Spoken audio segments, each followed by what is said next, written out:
But let's turn to show business because it's a Friday. The Asantehene opened the week by officially inaugurating the magnificent Otumfuo II Jubilee Hall in Kumasi. This grand multi-purpose hall promises to be a cornerstone of cultural heritage and economic growth in the Ashanti region. While shedding more light on this achievement is culture journalist Kenneth Awatre, who has keenly monitored the developments for today's showbiz segment. So Ken, provide us with an overview of the Otumfuo II Jubilee Hall and its significance to the Asante Kingdom.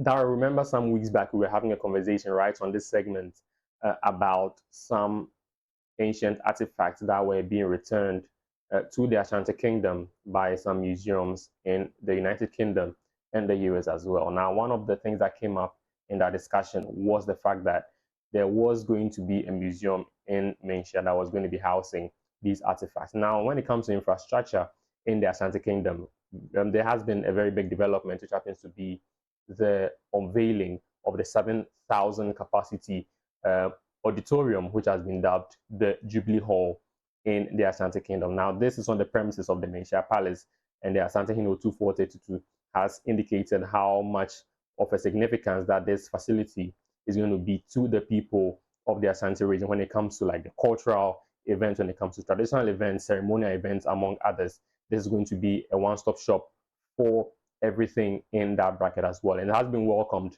by many people, both in the traditional and also the formal space, which goes a long way to indicate how ready that the Ashanti Kingdom is when it comes to the celebration of the Asantehene's 25th Jubilee anniversary celebration that has been celebrated from the beginning of this year as well, Daryl.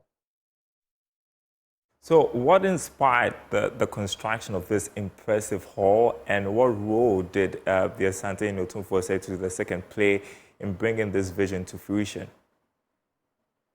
The whole idea behind the Jubilee Hall was to basically promote the history and culture of the Asante people. Now, this was the mindset behind erection of this particular structure, and we are told that the project was also financed personally by the Asantehene Otumfuo himself, which basically shows how valuable he sees the need to promote the story of his own people. Now, this has been touted by experts as a very good move because it doesn't only promote the culture of the people, but also attracts very important economic benefits, because this will also see the influx of tourists from other areas to come to the communities in that region just to basically see these things and also invest in the activities of the area as well. So it has been lauded by experts as a very brilliant move.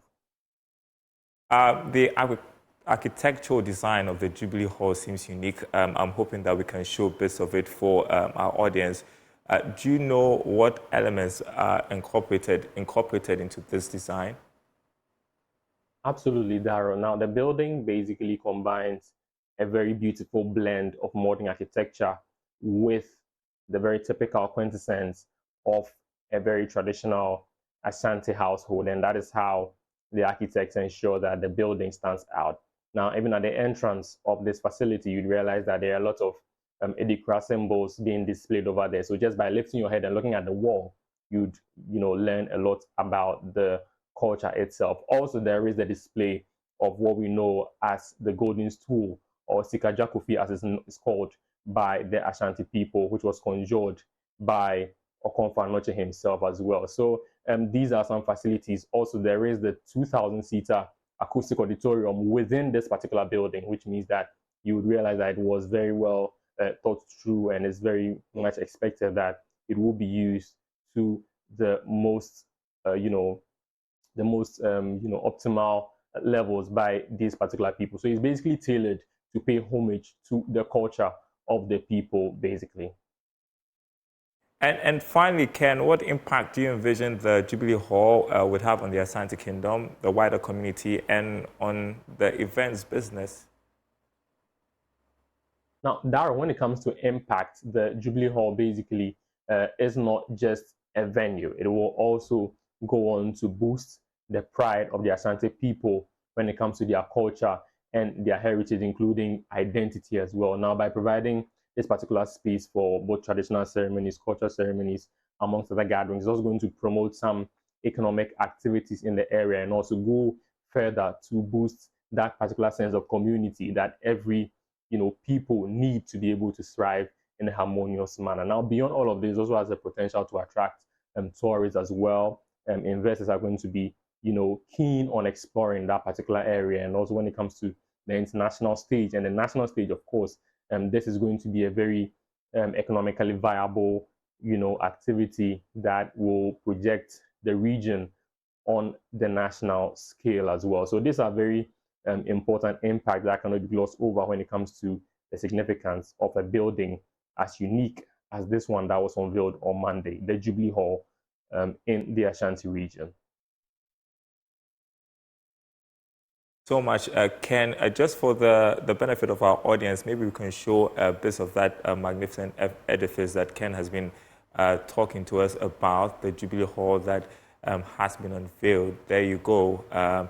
Certainly going to boost tourism, if you like, in that part of the country as people throng that edifice, hold events over there. The Jubilee Hall of the Asante Kingdom there.